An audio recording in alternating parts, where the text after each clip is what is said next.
Hello, my dear students. Assalamu alaikum warahmatullahi wabarakatuh. Hope that all of you are fine. I am also fine. প্রিয় শিক্ষার্থীরা, দেখতে দেখতে আমরা এখন unseen কম্প্রিহেনশনের পাঠে চলে এসেছি। তোমরা জানো আমরা 2018 এর 213 নম্বর কোডে মডেল কোশ্চেনটি সলিউশন করছি। আমরা গত ক্লাসে 4 নম্বর পর্যন্ত সলিউশন করেছি। তো আজকে আমরা 5 নম্বর কোশ্চেন সলিউশন করা শুরু করব। তবে তার আগে আমাদেরকে আনসিন প্যাসেজটি একটু ভালোভাবে পড়ে নিতে হবে। তো চলো শিক্ষার্থীরা, আশা করি তোমাদের সামনে বই আছে। আমরা বই থেকে শুরু করি। আমি পেজটি পড়ছি, তোমরা বইয়ের সাথে ভালোভাবে ফলো করো। দেখো, Roni lives with his parents in a beautiful house. Roni তার পরিবারের সাথে খুবই সুন্দর একটি বাসায় বসবাস করে। দেখো, আমরা এখানে লিখলাম লিভ অর্থ কি আমরা জানি, বসবাস করা। তারপর দেখো, there is a big yard in front of their house. তোমরা জানো ইয়ার্ড অর্থ কি? ইয়ার্ড অর্থ হচ্ছে উঠান বা প্রাঙ্গণ। আর একটা জিনিস দেখো, in front of. In front of মানে কি? সম্মুখে বা সামনে। তাহলে আমরা কি বলতে পারি? তাদের বাসার সামনে একটি কি আছে? বড় উঠান আছে। Roni reads in a local government primary school. Local অর্থ কি? স্থানীয়। তাহলে রনি একটি স্থানীয় প্রাথমিক বিদ্যালয়ে লেখাপড়া করে। He is a student of class 5। সে পঞ্চম শ্রেণীর ছাত্র। He likes gardening. সে বাগান করতে পছন্দ করে। She has made a flower garden in front of their house. সে তাদের বাড়ির সামনে কি করেছে? একটি ফুলের বাগান করেছে। আবার দেখো, আমরা বললাম ইন ফ্রন্ট অফ পেয়ে গেলাম। আমরা জানি ইন ফ্রন্ট একটা ফ্রেজ যার অর্থ কি? সম্মুখে বা সামনে। It gives him much pleasure. Pleasure অর্থ কি? আনন্দ। তাহলে এই যে বাগান করাটা, এই জিনিসটা তাকে কি দেয়? আনন্দ দেয়। যেমন ধরো, তোমাদের যাদের শখ একটু খেলাধুলা করা, তারা খেলতে পারলে যেমন খুশি হওয়া, আনন্দ পাও। কেউ গল্পের বই পড়ে আনন্দ পায়, কেউ কার্টুন দেখে আনন্দ পায়। ঠিক তেমন আমাদের এখানে ক্যারেক্টার রনি, সে বাগানে কাজ করে বা বাগান করে সে আনন্দ পায়। Everyday Roni works in the garden at least 1 hour. At least অর্থ তোমরা জানো কমপক্ষে। অ্যাট লিস্ট অর্থ কমপক্ষে। আর ম্যাক্সিমাম মানে হচ্ছে কি? সর্বোচ্চ। আর মিনিমাম কমপক্ষে। এটা অ্যাট লিস্ট একটা সেম হচ্ছে minimum. Okay. His parents help him in the garden. তার বাবা মা তাকে সে বাগান করতে সহযোগিতা করে। Roni waters the plant regularly. Plants regularly. Roni নিয়মিত গাছগুলোতে কি দেয়? পানি দেয়। প্রিয় শিক্ষার্থীরা, আমরা এখানে একটা ওয়ার্ড পেলাম, সেটা হচ্ছে ওয়াটার। সরি, আমরা একটা সেন্টেন্স মিস করেছি।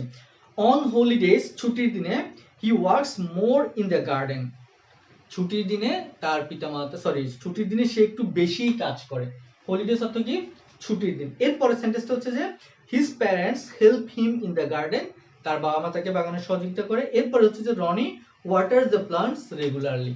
রনি নিয়মিত কি দেয়? জমিতে পানি দেয়। নিশ্চয়ই খেয়াল করো, আমরা এখানে ওয়াটারটা অর্থ কি? আমরা সাধারণত জানি ওয়াটার অর্থ পানি।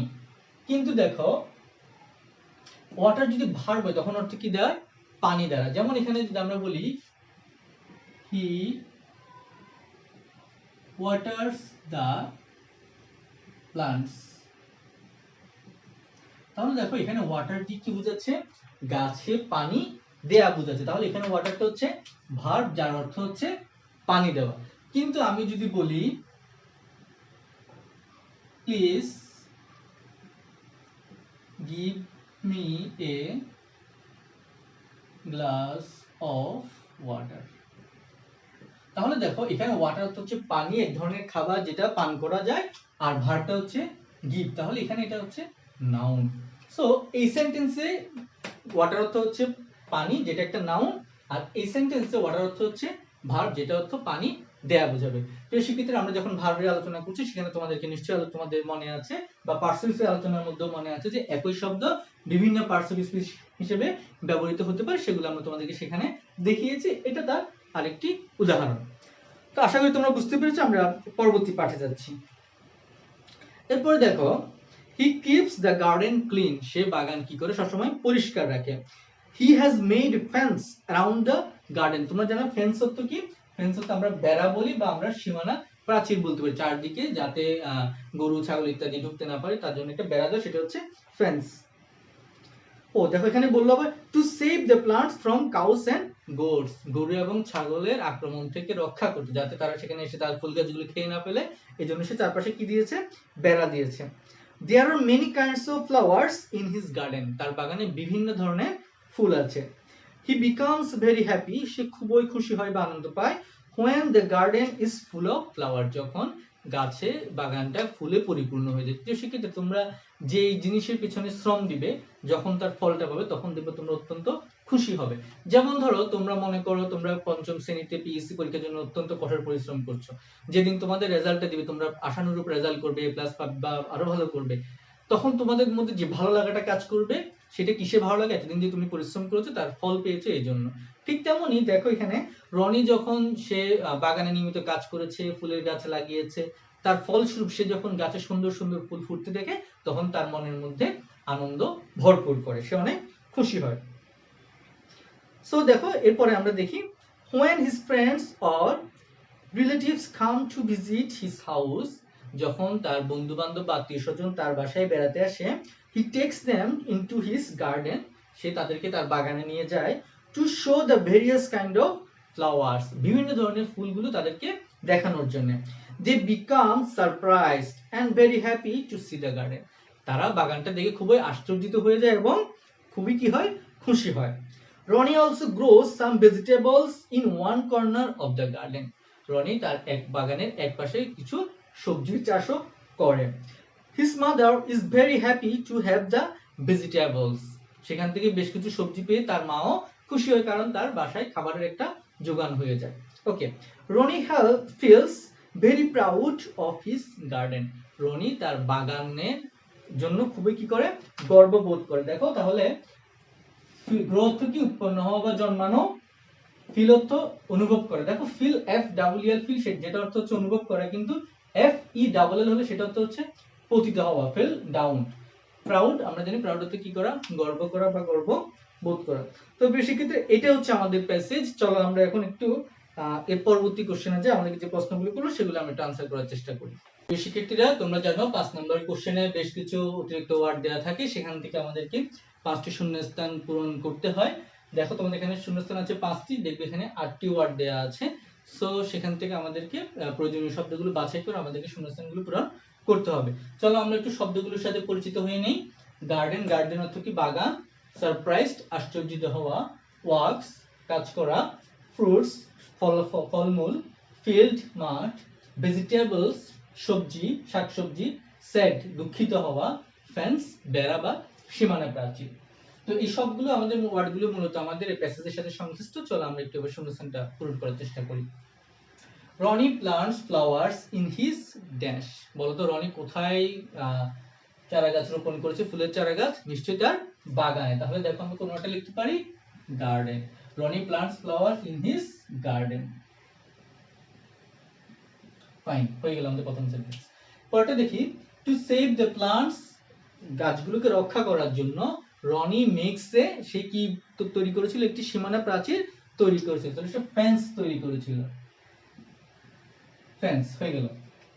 এরপরটা দেখি, Roni's relatives become dash to see the garden, তারা কি সারপ্রাইজড এন্ড হ্যাপি। এখানে কোনটা আছে দেখি, আমাদের এখানে আছে সারপ্রাইজ, অর্থাৎ বিভিন্ন আত্মীয়স্বজন বা বন্ধু বান্ধব এসে তার বাগানটি দেখে খুশি হতো এবং তার পাশে তারা আশ্চর্যিত হতো। তাহলে আমরা লিখতে পারি become surprised.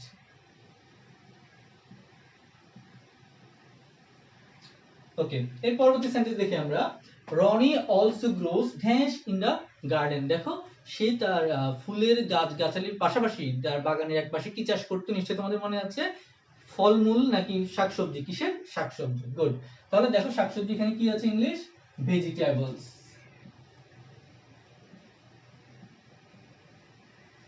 Roni also grows vegetables in the garden.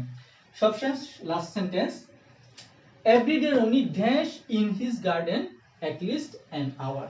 তাহলে প্রতিদিন সে কমপক্ষে 1 ঘন্টা তার জমিতে কি করতো, বুঝতে পারছো তোমরা, কাজ করতো। তাহলে কাজ করা ইংলিশ কি আছে দেখো এখানে, ওয়ার্কস। আমরা এর আগে ফেন্সও ব্যবহার করে ফেলেছি, পাঁচটা হয়ে যাবে। এখানে হচ্ছে কি works. Everyday Roni works in the garden at least for an hour. তো সেক্ষেত্রে এই হচ্ছে আমাদের 5 নম্বর প্রশ্নের উত্তর। শূন্যস্থান থাকলে, ওয়ার্ড থাকলে আমরা খুব সহজেই পূরণ করে ফেলতে পারবো। চলো আমরা আমাদের পরবর্তী কোশ্চেনে যাই।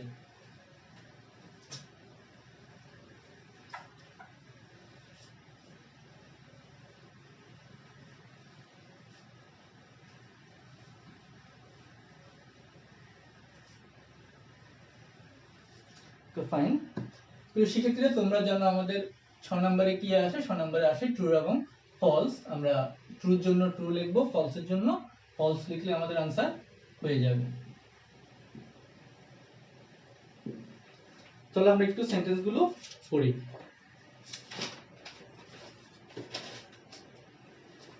কোশ্চেনটা হচ্ছে দেখো, right true for correct statement and false for incorrect statement. নিশ্চয়ই তোমরা বুঝতে পারছো। দেখি এবার, Roni lives in a flat, কথাটা কি সঠিক? দেখো ফ্ল্যাট বলতে আমরা সাধারণত কি বুঝি? ফ্ল্যাট বলতে আমরা শহর এলাকাতে যেরকম বড় ধরনের বিল্ডিং এ যে অ্যাপার্টমেন্ট গুলো থাকে এগুলোকে ফ্ল্যাট বলি। কিন্তু গ্রামের বাড়িতে যে সাধারণত আমরা যেরকম উঠান সমৃদ্ধ, আমাদের বাসার সামনে উঠান থাকে, এরকম জায়গাগুলোকে আমরা কি বলি না? ফ্ল্যাট বলি না, সেগুলোকে গ্রাম্য বাড়ি বা হাউসই নরমালি বলা হয়। তাহলে আমরা এটাকে কি বলবো? এটাকে ফলস বলবো, এটা কারেক্ট নয়। ওকে, বি নাম্বার দেখি আমরা, Roni keeps the garden clean, Roni বাগানকে পরিষ্কার রাখে। হ্যাঁ, এটা খুবই সত্য কথা, কারণ সে প্রতিদিন অনেকক্ষণ বাগানে সময় দেয়। তাহলে এটাকে কি বলতে পারবো আমরা? ট্রু। সি নাম্বার দেখি, everyday Roni puts fertiliser in the garden, প্রতিদিনই সে জমিতে সার দেয়। এই সম্পর্কিত কোনো জিনিস আমাদের এখানে বলছে না, সো আমরা এটাকে কারেক্ট বলতে পারছি না, এটাকে আমরা ফলস বললাম। ডি নাম্বার দেখো, রনি's parents do not like his garden, খুবই মিথ্যা কথা, কারণ তার মা সেটা পছন্দ করত, কারণ তার সেখানে সে একপাশে একটু সবজি চাষ করেছিল। তাছাড়া বাগান খুবই ভালো একটা কাজ, এখানে অপছন্দ করার কিছুই নেই। সো এটা একটা কি sentence? False sentence. E number, Roni becomes happy to see the flowers, হ্যাঁ আমরা যখন প্যাসেজ পড়ছি তখন আমরা বলেছি যখন বাগান কি করা হয়, ফুলগুলো ফুটে তা দেখে রনি কি হয়? খুবই খুশি হয়। তাহলে এটা কি sentence? True. The last one, Ronnie's mother is happy to have the vegetables, হ্যাঁ আমরা একটু আগে বলেছি যে রনি তার বাগানের একপাশে একটু সবজি চাষ করে, যে সবজিগুলো পেয়ে রনির মা খুবই খুশি হয়। এটা সত্যি কথা, ট্রু। তো প্রিয় শিক্ষার্থী, এই হচ্ছে আমাদের ট্রু এবং ফলস এর आंसर। আশা করি তোমরা বুঝতে পেরেছো। তো আজকের ক্লাস আমরা এখানে শেষ করব। তবে শেষ করার আগে তোমাদের জন্য দুটো কাজ দিয়ে যাচ্ছি আমরা। সেটা হচ্ছে কি দেখো, কোশ্চেন নাম্বার 7 এবং 8। তাহলে আজকে আমরা 6 পর্যন্ত আলোচনা করলাম। এরপরে 7 এর মধ্যে কি আছে? কোশ্চেন এবং आंसर আছে, এবং 7 নাম্বার একটা কি আছে? লেটার আছে। তো এই দুটি কোশ্চেন তোমরা একটু বাসায় নিজে নিজে করার চেষ্টা করবে। আগামী ক্লাসে আমরা সেগুলো आंसर আলোচনা করব। তো আজকের ক্লাস আমরা সেই আহ্বানটি এখানে শেষ করছি। সবাই ভালো থাকবে, সুস্থ থাকবে। আসসালামু আলাইকুম ওয়া রাহমাতুল্লাহি ওয়া বারাকাতুহু।